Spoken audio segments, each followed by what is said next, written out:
नमस्ते दोस्तों, आप सभी का एक बार फिर स्वागत है हमारे YouTube channel TUV global India में।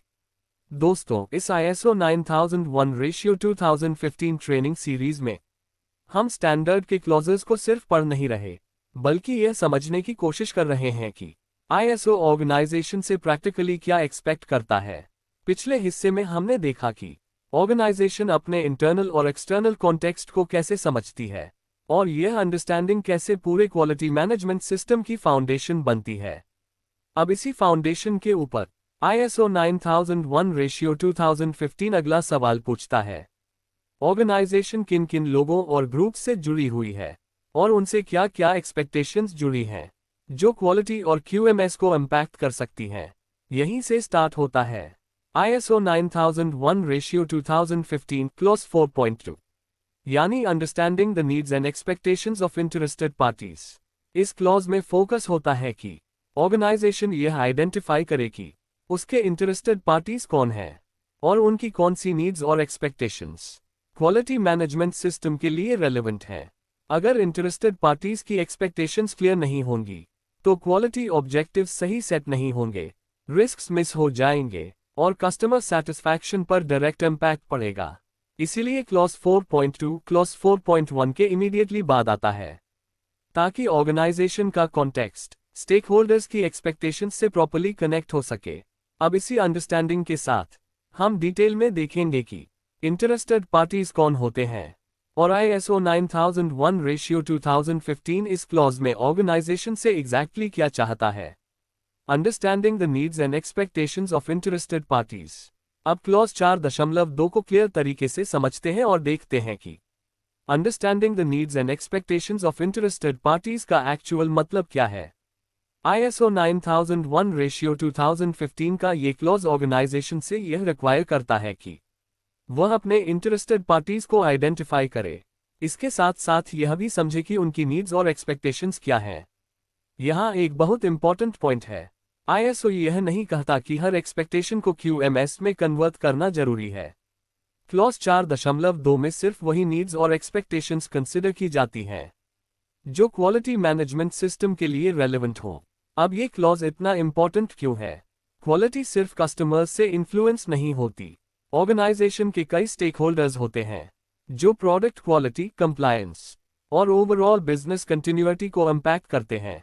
अगर कि इंटरेस्टेड पार्टीज को इग्नोर कर दिया जाए तो कंप्लेंट्स, नॉन कन्फॉर्मिटीज और सीरियस बिजनेस रिस्क सामने आ सकते हैं। अब इस क्लॉज का पर्पस समझते हैं। सबसे पहले ऑर्गेनाइजेशन यह आइडेंटिफाई करे कि कौन कौन ऑर्गेनाइजेशन को अफेक्ट कर सकता है या ऑर्गेनाइजेशन से अफेक्ट होता है। दूसरा, ये समझा जाए कि ये इंटरेस्टेड पार्टीज ऑर्गेनाइजेशन से एक्सपेक्ट क्या करते हैं। और तीसरा, इन एक्सपेक्टेशंस को QMS प्लानिंग के दौरान प्रॉपर्ली कंसिडर किया जाए। इस क्लॉज की लर्निंग यह है कि हर एक्सपेक्टेशन रिक्वायरमेंट नहीं बन जाती।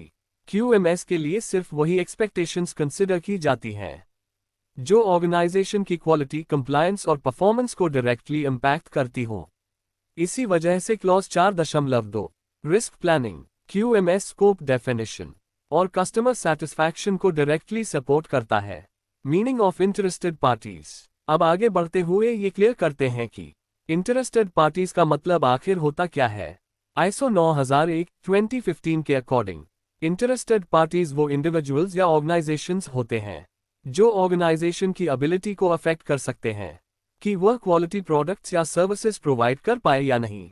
साथ ही इंटरेस्टेड पार्टीज वो भी हो सकते हैं जो ऑर्गेनाइजेशन की एक्टिविटीज और डिसीजंस से खुद अफेक्टेड होते हैं। ISO स्टैंडर्ड में इन्हें कई बार स्टेक होल्डर्स भी कहा जाता है। अब सवाल यह है कि ISO इंटरेस्टेड पार्टीज पर इतना फोकस क्यों करता है? क्योंकि क्वालिटी परफॉर्मेंस सिर्फ इंटरनल प्रोसेसेस पर डिपेंड नहीं करती, इस पर कई इंटरनल और एक्सटर्नल स्टेक होल्डर्स का इन्फ्लुएंस होता है। हर इंटरेस्टेड पार्टी की नीड्स और एक्सपेक्टेशंस अलग अलग होती हैं और इनमें से कुछ एक्सपेक्टेशंस डायरेक्टली QMS की इफेक्टिवनेस को इम्पैक्ट करती हैं। अब कुछ कॉमन एग्जाम्पल्स देखते हैं।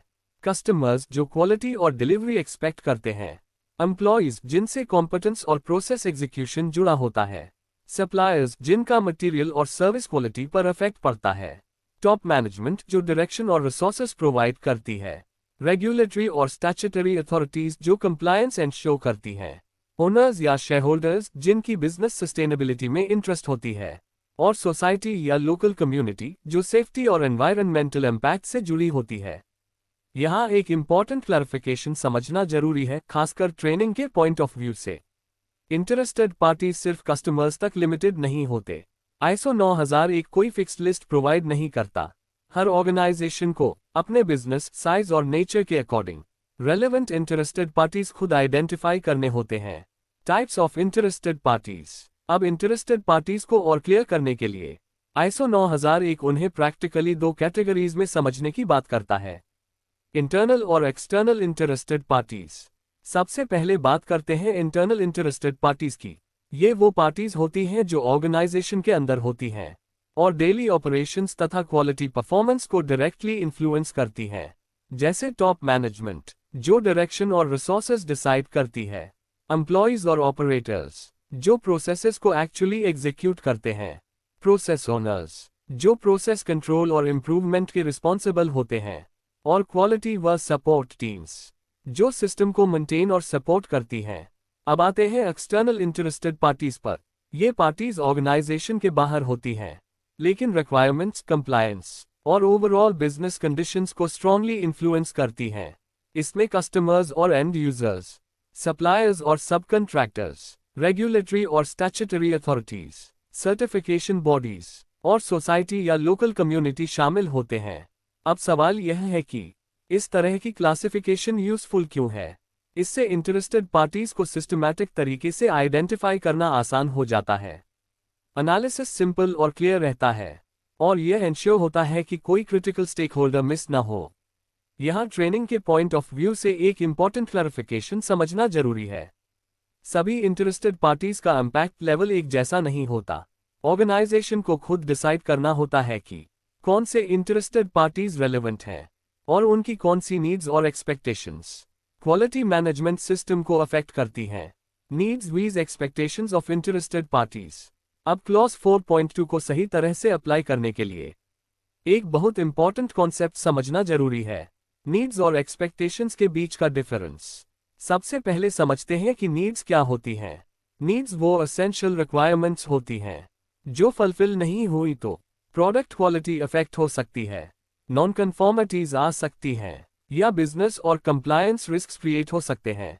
एग्जाम्पल्स के तौर पर कस्टमर की प्रोडक्ट स्पेसिफिकेशंस, लीगल और रेगुलेटरी रिक्वायरमेंट्स और सेफ्टी रिक्वायरमेंट्स, ये सभी नीड्स की कैटेगरी में आते हैं। अब बात करते हैं एक्सपेक्टेशंस की। एक्सपेक्टेशंस वो रिक्वायरमेंट्स होती हैं जो डिजायर्ड या प्रेफर्ड होती हैं। ये हर बार मैंडेटरी नहीं होती, लेकिन टाइम के साथ कुछ एक्सपेक्टेशंस क्रिटिकल भी बन सकती हैं, जैसे फास्टर डिलीवरी, बेटर कम्युनिकेशन या कंटिन्यूअस इंप्रूवमेंट की डिमांड। अब ISO 9001 यहाँ एक क्लियर रिक्वायरमेंट रखता है। ऑर्गेनाइजेशन को ये डिटरमिन करना होता है कि कौन सी नीड्स और एक्सपेक्टेशंस क्वालिटी मैनेजमेंट सिस्टम के लिए रेलेवेंट हैं। ISO यह नहीं कहता कि हर एक्सपेक्टेशन को QMS में इंक्लूड करना ही है। यही डिस्टिंक्शन इतना इंपॉर्टेंट है। इससे QMS अननेसेसरली ओवरलोडेड नहीं होता। रिसोर्सेज सिर्फ क्रिटिकल रिक्वायरमेंट्स पर फोकस करती हैं और ऑर्गेनाइजेशन को रिस्क बेस्ड थिंकिंग अप्लाई करने में मदद मिलती है।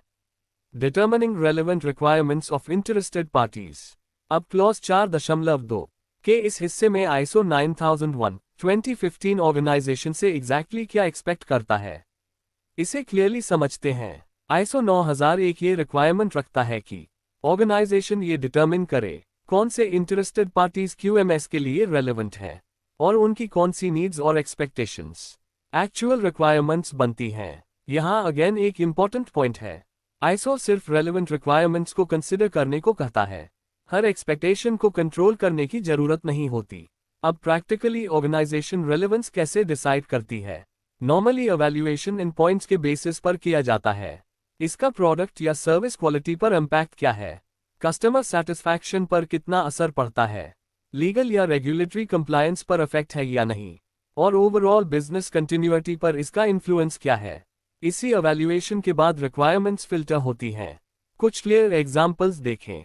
कस्टमर स्पेसिफिकेशंस और कंट्रैक्चुअल रिक्वायरमेंट्स ऑलमोस्ट हमेशा रेलेवेंट होते हैं। स्टैट्यूटरी और रेगुलेटरी ऑब्लिगेशंस भी मैंडेटरी होती हैं। सप्लायर क्वालिटी और डिलीवरी रिक्वायरमेंट्स प्रोडक्ट क्वालिटी और टाइमलाइंस को इम्पैक्ट करती हैं, और एम्प्लॉय कॉम्पिटेंस और सेफ्टी रिक्वायरमेंट्स प्रोसेस स्टेबिलिटी से डायरेक्टली जुड़ी होती हैं। अब कुछ एक्सपेक्टेशंस ऐसी भी होती हैं जो रेलेवेंट नहीं मानी जाती, जैसे प्रेफरेंसेस जो क्वालिटी आउटकम को अफेक्ट नहीं करती, या ऐसी एक्सपेक्टेशंस जिनका कंप्लायंस या कस्टमर सेटिस्फैक्शन से कोई रिलेशन नहीं होता। अब ये डिसाइड कौन करता है? ये डिसीजन किसी एक व्यक्ति पर डिपेंड नहीं करता। इसमें टॉप मैनेजमेंट, प्रोसेस ओनर्स और क्वालिटी व कंप्लायंस टीम्स कलेक्टिवली इन्वॉल्व होती हैं। इसी सिस्टमैटिक अप्रोच से क्लॉज 4.2 इफेक्टिवली इम्प्लीमेंट होता है और QMS फोकस्ड और प्रैक्टिकल बना रहता है। Monitoring and reviewing interested parties and their requirements. अब क्लॉज 4.2 को इफेक्टिवली मेंटेन करने के लिए एक और इम्पॉर्टेंट एस्पेक्ट समझना जरूरी है, इंटरेस्टेड पार्टीज और उनकी रिक्वायरमेंट्स का मॉनिटरिंग और रिव्यू। मॉनिटरिंग इसलिए जरूरी है क्योंकि इंटरेस्टेड पार्टीज की नीड्स और एक्सपेक्टेशंस टाइम के साथ चेंज होती रहती हैं। नए कस्टमर्स, नए लॉज, सप्लायर्स में बदलाव या मार्केट कंडीशंस चेंज होने से नई रिक्वायरमेंट्स आ सकती हैं या एग्जिस्टिंग रिक्वायरमेंट्स मॉडिफाई हो सकती हैं। रेगुलर मॉनिटरिंग यह एंश्योर करता है कि क्वालिटी मैनेजमेंट सिस्टम करंट रहे और बिजनेस रियलिटी के साथ अलाइंड बना रहे। अब सवाल आता है, इंटरेस्टेड पार्टीज को कब रिव्यू किया जाना चाहिए? सबसे कॉमन प्लेटफॉर्म होता है मैनेजमेंट रिव्यू मीटिंग। इसके अलावा जब भी चेंजेस हों, जैसे नया कस्टमर या नया कॉन्ट्रैक्ट, स्टैट्यूटरी या रेगुलेटरी रिक्वायरमेंट्स में बदलाव, सप्लायर परफॉर्मेंस इश्यूज या ऑर्गेनाइजेशनल और प्रोसेस चेंजेस, तब रिव्यू जरूरी हो जाता है। अब ऑर्गेनाइजेशंस प्रैक्टिकली मॉनिटरिंग कैसे करती हैं? कस्टमर साइड से फीडबैक और कंप्लेंट एनालिसिस किया जाता है।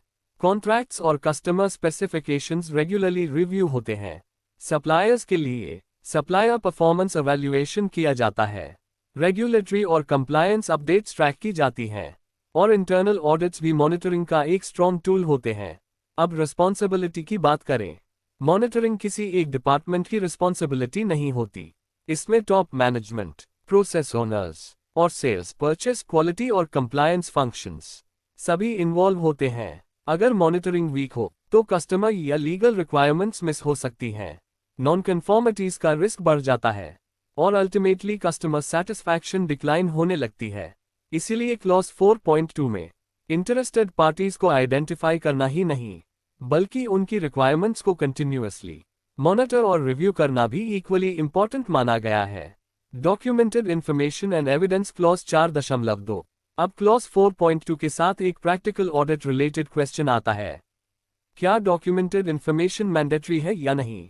ISO 9001/2015 यह एक्सप्लिसिटली नहीं कहता कि क्लॉज 4.2 के लिए मैंडेटरी डॉक्यूमेंटेड इंफॉर्मेशन होनी ही चाहिए, लेकिन ऑर्गेनाइजेशन को यह डेमोन्स्ट्रेट जरूर करना होता है कि उसने अपने रेलेवेंट इंटरेस्टेड पार्टीज को और उनकी रेलेवेंट रिक्वायरमेंट्स को सही तरह से समझा है। यही वजह है कि एविडेंस मेंटेन करना इंपॉर्टेंट हो जाता है। डॉक्यूमेंटेशन का पर्पस पेपरवर्क बढ़ाना नहीं है, इसका पर्पस यह इंश्योर करना है कि डिसीजन मेकिंग कंसिस्टेंट रहे, लोग चेंज होने पर भी अंडरस्टैंडिंग बनी रहे और प्लानिंग व रिस्क मैनेजमेंट इफेक्टिवली हो सके। अब देखें तो ऑर्गेनाइजेशंस अलग अलग फॉर्म्स में एविडेंस मेंटेन करती हैं। कई जगह इंटरेस्टेड पार्टीज मैट्रिक्स या रजिस्टर होता है। कस्टमर साइड से रिक्वायरमेंट और कंट्रैक्ट रिव्यू रिकॉर्ड्स मेंटेन किए जाते हैं। स्टैट्यूटरी और रेगुलेटरी कंप्लायंस लिस्ट होती है। सप्लायर्स के लिए सप्लायर एवैल्यूएशन और मॉनिटरिंग रिकॉर्ड्स रखे जाते हैं और मैनेजमेंट रिव्यू इनपुट्स और मिनट्स भी स्ट्रॉन्ग एविडेंस माने जाते हैं। अब ऑडिटर टिपिकली क्या वेरीफाई करता है? ऑडिटर ये देखता है कि relevant interested parties clearly identified हैं या नहीं। फिर वह ये लिंकेज चेक करता है इंटरेस्टेड पार्टीज से रिक्वायरमेंट्स, रिक्वायरमेंट्स से रिस्क्स, रिस्क्स से ऑब्जेक्टिव्स और प्रोसेसेस तक। साथ ही यह भी वेरीफाई किया जाता है कि इन इंटरेस्टेड पार्टीज और रिक्वायरमेंट्स का पीरियोडिक रिव्यू किया जा रहा है या नहीं। अगर यह एविडेंस क्लियर और लॉजिकल है तो क्लॉज 4.2 इफेक्टिवली इंप्लीमेंटेड माना जाता है, चाहे डॉक्यूमेंटेशन सिंपल ही क्यों ना हो। Common non conformities related to clause 4.2। अब क्लॉज 4.2 से रिलेटेड कॉमन नॉन कन्फॉर्मिटीज को समझते हैं, जो ऑडिट्स के दौरान अक्सर ऑब्जर्व की जाती हैं। सबसे कॉमन फाइंडिंग ये होती है कि इंटरेस्टेड पार्टीज प्रॉपर्ली आइडेंटिफाई ही नहीं किए गए होते या लिस्ट इनकम्प्लीट होती है। कई ऑर्गेनाइजेशंस का फोकस सिर्फ कस्टमर्स तक लिमिटेड रहता है और बाकी रेलेवेंट इंटरेस्टेड पार्टीज जैसे रेगुलेटर्स, सप्लायर्स या एम्प्लॉइज कंप्लीटली इग्नोर हो जाते हैं। एक और फ्रीक्वेंट इशू ये होता है कि नीड्स और एक्सपेक्टेशंस तो लिस्ट कर दी जाती हैं, लेकिन उनकी रेलेवेंस एवेल्युएट नहीं की जाती। कई केसेस में कस्टमर या लीगल रिक्वायरमेंट्स में चेंजेस हो जाते हैं, लेकिन QMS में अपडेट नहीं किए जाते और एम्प्लॉइज को ये भी पता नहीं होता कि रेलेवेंट इंटरेस्टेड पार्टी रिक्वायरमेंट्स क्या हैं। अब कुछ कॉमन गैप्स की बात करें। क्लॉज 4.2 को अक्सर एक वन टाइम डॉक्यूमेंटेशन एक्सरसाइज समझ लिया जाता है। इंटरेस्टेड पार्टीज का रिस्क्स और अपॉर्चुनिटीज, क्वालिटी ऑब्जेक्टिव्स और ऑपरेशनल कंट्रोल से कोई लिंकेज नहीं बनाया जाता।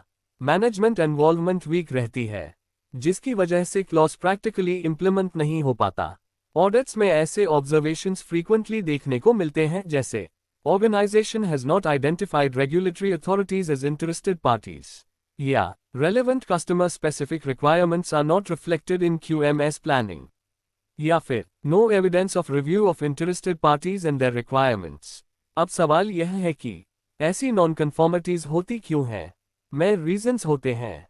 क्लॉज की पुअर अंडरस्टैंडिंग, डिपार्टमेंट्स के बीच वीक कोऑर्डिनेशन और एक्सटर्नल चेंजेस की इनएडिक्वेट मॉनिटरिंग।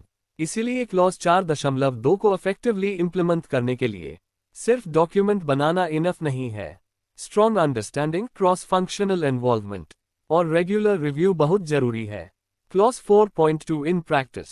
अब क्लॉज 4.2 को प्रैक्टिकल एग्जाम्पल्स के थ्रू समझते हैं, ताकि यह क्लियर हो जाए कि इंटरेस्टेड पार्टीज की आइडेंटिफिकेशन और उनकी रिक्वायरमेंट्स QMS को एक्चुअली कैसे शेप करती हैं।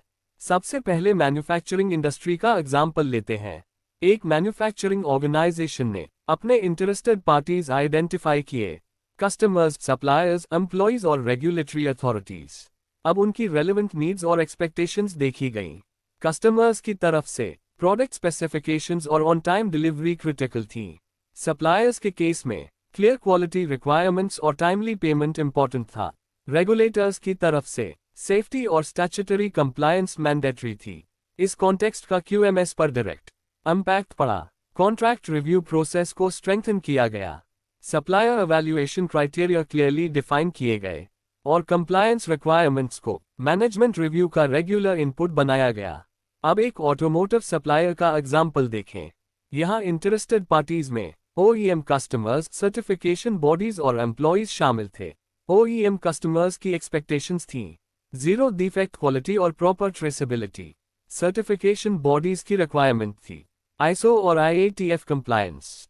इस अंडरस्टैंडिंग के बेसिस पर इंस्पेक्शन कंट्रोल्स एनहांस किए गए, ट्रेसेबिलिटी सिस्टम इंप्लीमेंट किया गया और रेगुलर इंटरनल ऑडिट्स प्लान किए गए। अब सर्विस इंडस्ट्री का एग्जाम्पल लेते हैं। एक सर्विस ऑर्गेनाइजेशन ने इंटरेस्टेड पार्टीज आइडेंटिफाई किए, क्लाइंट्स, एम्प्लॉइज और डेटा प्रोटेक्शन अथॉरिटीज। क्लाइंट्स की एक्सपेक्टेशंस थीं टाइमली रिस्पॉन्स और सर्विस रिलायबिलिटी। एम्प्लॉइज की तरफ से ट्रेनिंग और वर्कलोड बैलेंस इंपॉर्टेंट था और डेटा प्रोटेक्शन अथॉरिटीज की रिक्वायरमेंट थी इंफॉर्मेशन सिक्योरिटी और कंप्लायंस। इस कॉन्टेक्स्ट के आधार पर सर्विस लेवल कंट्रोल्स डिफाइन किए गए, ट्रेनिंग प्रोग्राम्स स्ट्रेंथन किए गए और कंप्लायंस रिक्वायरमेंट्स QMS में इंटीग्रेट की गईं। इन एग्जाम्पल्स से एक बात क्लियर होती है, क्लॉज 4.2 सिर्फ थियोरेटिकल क्लॉज नहीं है। जब इंटरेस्टेड पार्टीज और उनकी रेलेवेंट रिक्वायरमेंट्स प्रॉपर्ली अंडरस्टैंड की जाती हैं, तो QMS प्रैक्टिकल, फोकस्ड और बिजनेस ड्रिवन बनता है। इस केस में रेलेवेंट नीड्स और एक्सपेक्टेशंस क्लियरली आइडेंटिफाई की गईं। क्लाइंट्स की तरफ से सर्विस अवेलेबिलिटी और रिस्पॉन्स टाइम क्रिटिकल थे। अथॉरिटीज की तरफ से डेटा सिक्योरिटी और कॉन्फिडेंशियलिटी मैंडेटरी रिक्वायरमेंट्स थी। इस अंडरस्टैंडिंग का QMS पर डायरेक्ट इम्पैक्ट पड़ा। Clear service level indicators define किए गए और इंफॉर्मेशन सिक्योरिटी कंट्रोल्स को स्ट्रेंथन किया गया।